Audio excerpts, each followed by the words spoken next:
Hello, I'm going to be showing you how to place an IV catheter on the sphenic vein of a dog. So first thing you want to do is you want to shape the site from the area you're going to be prepping.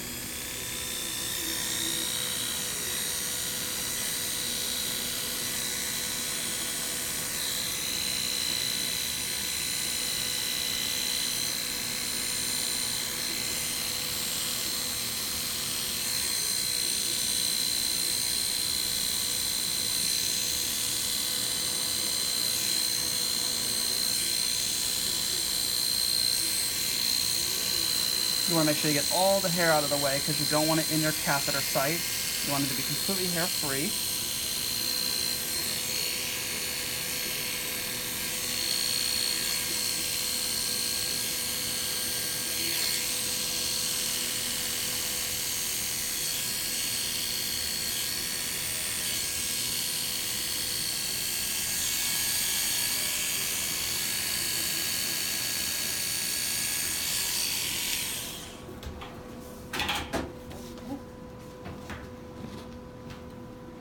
I'm going to be changing my gloves.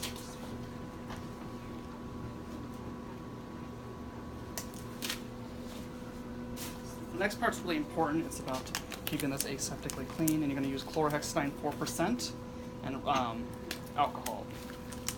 What you want to do is you're going to take the 4% chlorhexidine, and you're going to start in the center where you're going to be poking, rub down, and rub out away from the site. You never want to go back in the middle after you've done that. And you'll do the same with rubbing alcohol as well. So down and out. You're going to want to do this at least 3 times, just to make sure it's all clean. You don't have to worry about catheter site infection, because that is not good.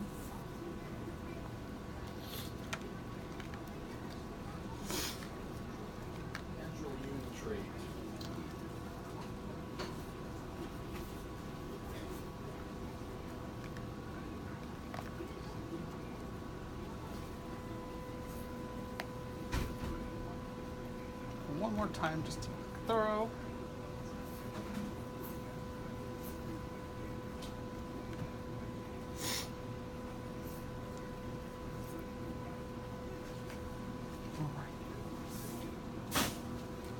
Next, what you're going to do is choose your appropriate size catheter. She's a larger dog, so I'm going to use a 20 gauge catheter.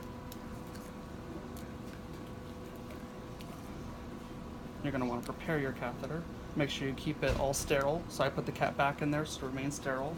You want to flush your catheter to get it ready. This will allow to see blood flow into the catheter so you know when you're into the vein.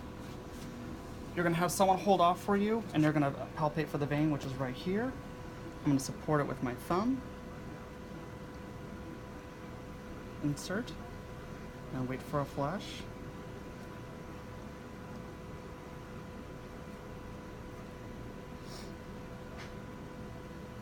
Once you're into the vein, you'll see flow coming out like this. You're going to want to advance it and check for blood flow, which we have. I'm going to put the cap on here just so we don't have any blood going, and then this is when you're going to want to tape your catheter.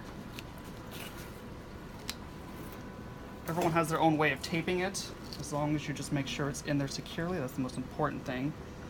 So I like to use elasticon just because I feel like the tape works better.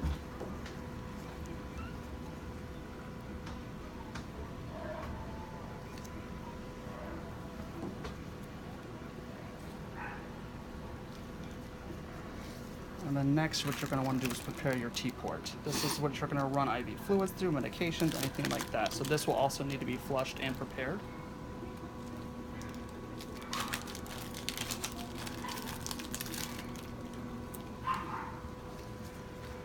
So undo this end,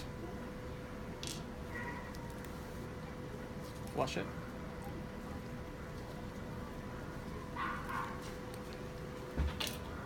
You're going to hold off so you don't have any more blood flow. I'm holding off right there for me. Take the cap off. You're going to screw onto the T-port. Now this is when you're going to check to make sure you're in. You can pull back and check for blood, which we have blood coming through. So then I'll just flush it through. Now you want to put another tape on top just to secure it even more, because just because this part's heavy and you don't want it flopping around. You want to make sure it's all nice and secure.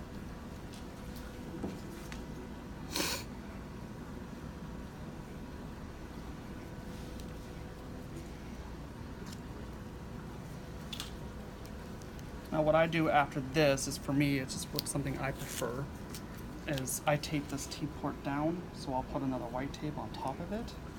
It just makes it easier, more secure, and it's not hanging or in the way, so it lessens the chance of the catheter getting pulled out. And that is how you place an IV catheter on a cephalic vein on a dog.